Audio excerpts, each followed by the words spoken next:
Bonjour, ici Jessica Laventure et j'ai le plaisir aujourd'hui de me retrouver avec Frédéric Dion, l'aventurier. On est en coulisses du forum FAC, puis Frédéric, vous venez tout juste de terminer votre conférence. Oui. Merci de prendre quelques minutes.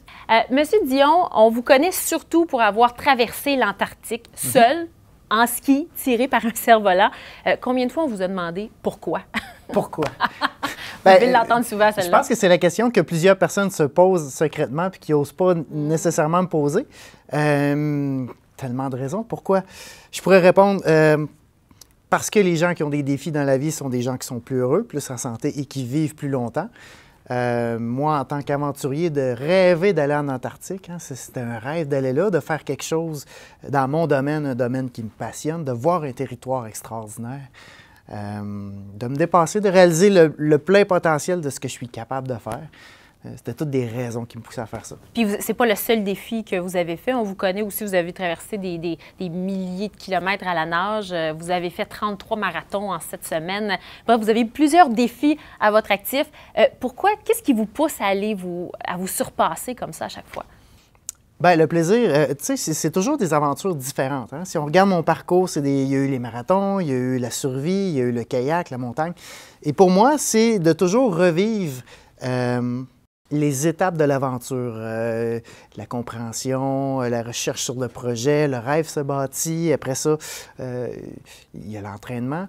Et chaque aventure me permet de devenir un meilleur aventurier, de vivre le doute, de vivre la peur.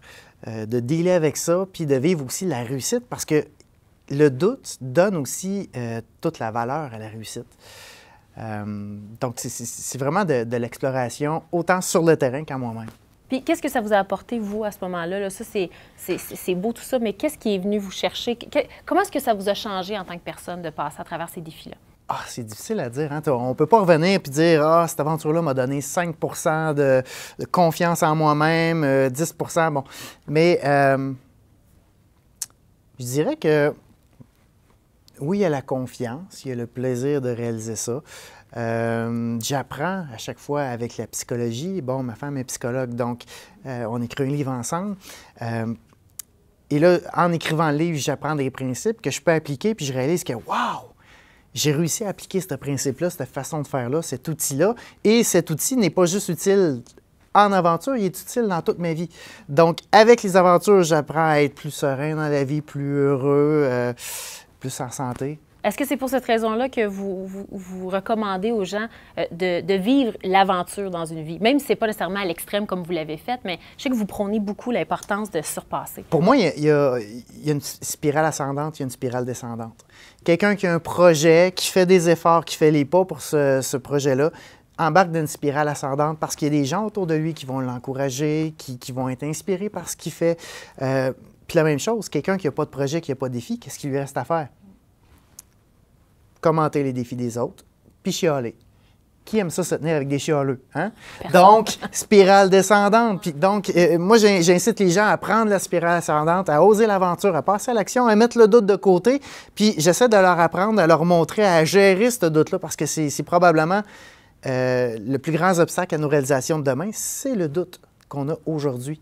Donc, d'apprendre à gérer ce doute-là permet toute une différence dans une vie. C'est ça. Le doute, je sais que vous en parlez beaucoup. Vous avez écrit un livre là-dessus avec votre conjointe, L'antidoute. Vous appelez ça comme ça. Ça, c'est quoi? C'est la méthode Frédéric Dion, ça? Ah, ben oui. Mais en fait, tu sais, c'est l'art du pas à pas. Hein?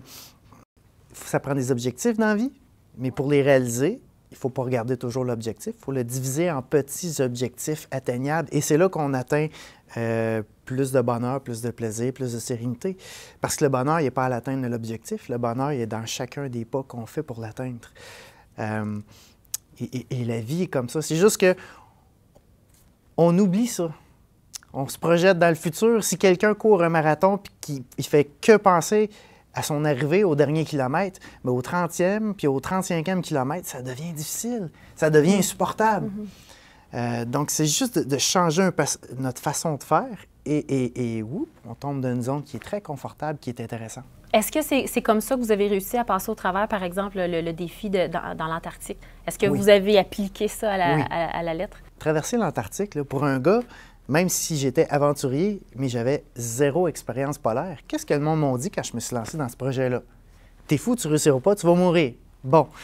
Comment moi, j'ai réussi à garder la motivation pour atteindre cet objectif-là, malgré les 9 fois sur 10 où ce qu'on m'a dit ça ne marchera pas ou non, on n'embarque pas avec toi, ça a été d'y aller justement un pas à la fois. Puis de trouver mon plaisir dans chacun de ces pas-là. Parce que mon aventure, là, je l'ai complétée, c'était merveilleux, mais si je ne l'avais pas réussi, et il y a eu plein de moments dans l'aventure où ça aurait pu arrêter là, si je n'avais pas profité de chacune de ces étapes-là, j'aurais pu voir ça comme un gros échec, un énorme échec. Mais si je profite de chacune de ces victoires, bien, quand ça arrête, tu finis par te dire, bon, bien, c'est juste un échec, mais j'ai eu plein de victoires avant. Puis je pense qu'on oublie l'importance de ces victoires-là dans nos vies. On vise toujours mieux, plus, il faut perdre 30 livres en 30 jours. Mais tu sais, si tu as perdu juste 10 livres en 30 jours, bien, 10 livres, c'est quand même 10 succès, tu sais. Il s'agit de jouer avec cette perspective-là, puis il y a tellement des outils extraordinaires dans le domaine de la psychologie qui nous permettent d'être plus heureux. Il faut en profiter. Je semble comprendre qu'il y a comme un côté vivre le moment présent aussi dans tout ça. Dans le fond, c'est d'être concentré sur ce qui se passe en ce moment. Voilà. C'est pas juste de... En tout cas, je trouve ça intéressant comme concept. Bien, le bonheur, c'est pas demain. Le succès, c'est pas demain. Le bonheur puis le succès, c'est ici maintenant. Le bonheur et le succès de demain démarrent ici maintenant. Comment qu'on fait les choses? Bien dit. Merci beaucoup, M. Dion. Ça fait plaisir.